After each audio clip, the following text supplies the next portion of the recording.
Hi friends, అందరికీ నమస్తే. Welcome to my review channel. Latest Tollywood update కోసం అండ్ ఏదైనా మూవీ ఇన్ఫర్మేషన్ కోసం please subscribe to my channel. So విషయానికొచ్చేస్తే నిన్న 'దేవర గ్లిమ్స్' రిలీజ్ అయింది. నిన్న రిలీజ్ అయినప్పటి నుంచి ప్రతి లాంగ్వేజ్‌లో ట్రెండింగ్‌లో ఉందండి. సో ఈ 'దేవర గ్లిమ్స్' ప్రతి ఒక్కరికి అంటే ఏ లాంగ్వేజ్‌లో హిందీ లాంగ్వేజ్‌లో కావచ్చు, ఎనీ లాంగ్వేజ్ ప్రతి ఒక్కరికి ఒక పాజిటివ్ వైబ్‌లోనే వెళ్తుంది. ఎక్కడ కూడా నెగెటివ్ రివ్యూస్ లేకుండా మంచి మంచి పాజిటివ్ రివ్యూస్‌తోనే ఉంది. ఈ 'దేవర గ్లిమ్స్‌లో' చాలా రోజుల నుంచి మన తెలుగు ఫిల్మ్ నగర్‌లో ఒక డైలాగ్ ఇంటర్వెల్‌కి వచ్చే డైలాగ్ లీక్ అయినట్టు బయటికి సోషల్ మీడియాలో ట్రెండింగ్ అవుతుంది.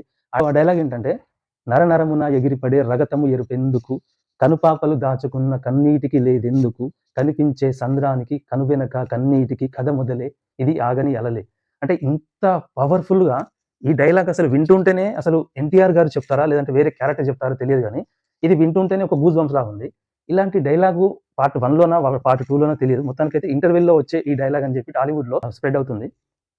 సో, ఇంత మంచి డైలాగ్ అసలు రైటర్ రాసారా? లేదంటే ఏదన్నా సాంగ్‌లో వస్తదా? లిరిసిస్ట్ రాసారా? తెలీదు గానీ, ఈ డైలాగ్ అయితే చాలా వైరల్ అవుతుంది.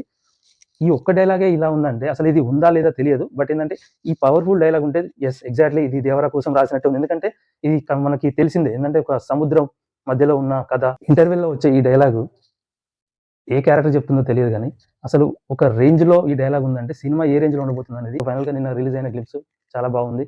ప్రతి ఒక్కరి దగ్గర నుంచి పాజిటివ్ రివ్యూ అనేది జరుగుతుంది. సో, ఇది matter. Thank you very much. Please subscribe to my channel.